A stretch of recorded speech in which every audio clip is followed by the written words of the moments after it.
والآن فقرة الأمومة ديال بصح مع دلع بحنان أمي ونعومة الدلع. لقاءنا بكم مستمعينا مازال مستمر دائما من خلال برنامج اللامولاتي، برنامج المرأة الطفل والأسرة. وصلنا لفقرة الأمومة ديال بصح مع دلع. اليوم غادي نقدم لكم نصائح حول التنوع الغذائي، وقبل نسمعوا الأوديوهات المسجلة اللي كنتوصلوا بها يوميا على رقم الواتساب 056 87 70 55. السلام عليكم لاله مولاتي، معكم حليمه من مدينه اكادير. سؤالي لاله سناء، هو عندي وليد عنده 5 شهور وبغيت نعود نسلق للخضره والفواكه.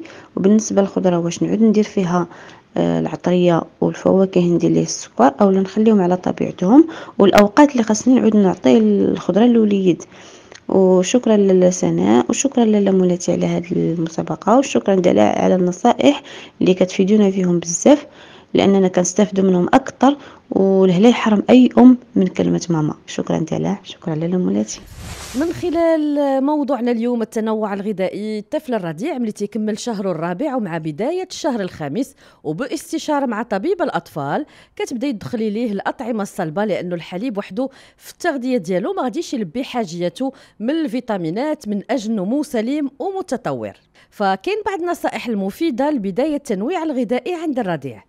كنبداو بخضره وحده كل يومين تفاديا الحساسيه الغذائيه، وهكذا كيسهل علينا نتعرفوا اين النوع ديال الخضره او الفاكهه اللي دخلنا في تغذيته صابته بالتحسس.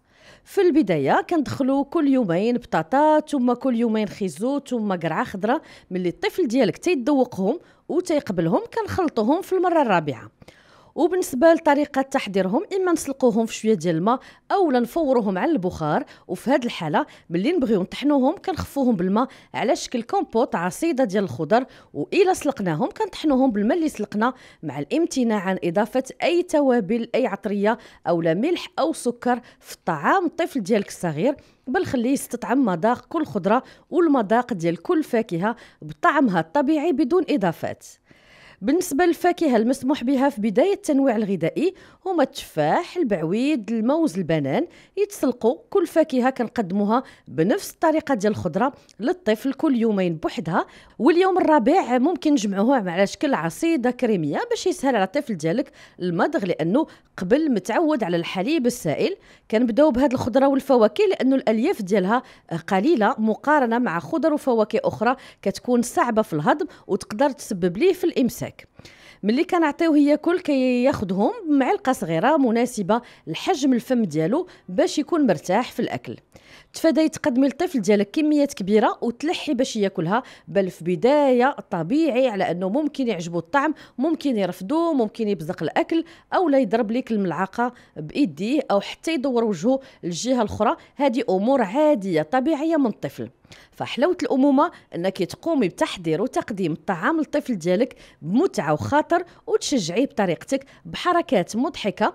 خلقي جو ممتع اثناء اعطاء الطعام، وغادي تشوفي على انه الطفل ديالك كيتجاوب معاك افضل وشهيته مفتوحه للاكل. ما تلحيش عليه الا تناول 3 حتى 4 ديال المعالق، راه خدا حاجياته بتوازن مع الحليب اللي تتقدمي ليه خلال اليوم. وتدريجيا غادي يبدا ياكل اكثر واكثر، وهو غادي يطلب الكميه المطلوبه اللي غادي يحتاج. في حالتي لا رفض واحد من الخضره او الفواكه المسموح بها اللي ذكرناهم، عاود يكرر العمليه مرات ومرات في ايام اخرى من الاسبوع. من بعد ما كتدخلي الاسبوعين مثلا الخضر والفواكه اللي ذكرنا سابقا في الاسابيع اللي من قبل، كتضيفي قطعه صغيره من الدجاج او السمك الابيض، يعني الهبره بلا شوك، يفضل الميرنا او الصول.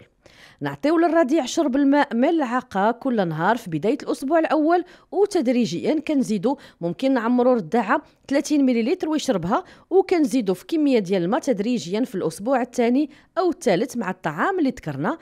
نعطيوه القليل من عصير البرتقال اللي هو عصير الليمون مع تخفيفه بشويه ديال الماء. نتفاداو اعطائه من الاكل ديالنا خصوصا في بدايه التنويع الغذائي، لانه تتكون العطريه فيه كثيره، او نضيفوا ليه الملحه او السكر او مواد اخرى تقدر تكون صعبه على جهازه الهضمي وتسبب ليه في حساسيه غذائيه لا قدر الله. واكيد ملي كيوصل طفلك للشهر التاسع فما فوق فكنقدموا ليه خضر وفواكه غنيه بالالياف اللي يقدر يتناولها بكل سلاسه الا كان الطفل ديالك حالته الصحيه مريض وبالتالي شهيته قليله حتى في شرب الحليب او الرضاعه، فتأنى يؤخر ادخال التنوع الغذائي لحين شفائه مع الاستشاره مع طبيب الاطفال اللي متبع عنده، لانه عمليه ادخال الطعام للرضيع هي مرحله مهمه كتساعد الطفل على النمو، كتزوده بالفيتامينات المتنوعه الاساسيه لحاجيته اليوميه، وكل كتحرص على انه تنجح هذه المرحله من الامومه وتعيشها مع طفلها بشكل فيه متعه وافاده، وهذه هي حلاوه الامومه ديال بصح. كنتم مع فقرة الأمومة ديال بصح مع دلع.